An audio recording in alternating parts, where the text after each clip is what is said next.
আরে আমি তো শেখ হাসিনাকেই গুনি নাই, আপনাকে গুনবো কিসের জন্য? আমি কি করবেন আপনারা? আমাকে কি করবেন?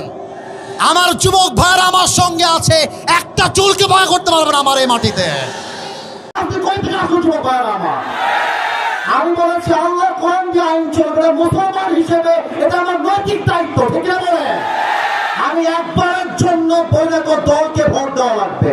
আমি বলেছি পার্লামেন্ট চলবে আল্লাহ কোরআন দিয়ে, এরকম দলের কথার ব্যাপারটা মুসলমানদের কথা যুবক ভাইরা। পলিটিক্যাল পার্টি আপনি কি বুঝলেন নিয়ে এইটা?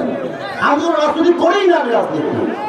আপনি যদি দলের আইন সহ্য করতে না পারেন, আপনার ইমান থাকবে না যুবক ভাইরা আমার। আমি চাই আল্লাহ কোরআন দিয়ে দেশ চলবে, এটা কোনো রাজনীতি নয়, এটা আমার মুসলমান হওয়ার পরিচয়। তাকবীর দেন, নারায়ে তাকবীর। আমার ব্যাকগ্রাউন্ড চেক করবেন আপনি। You have to check my background first, then you can comment on my self. বগুড়ার মাটি এইটা, বগুড়ার মাটিতে কেউ ইসলাম বিরোধী কথা বলবে, এটা বগুড়া সহ্য করতে পারবে না।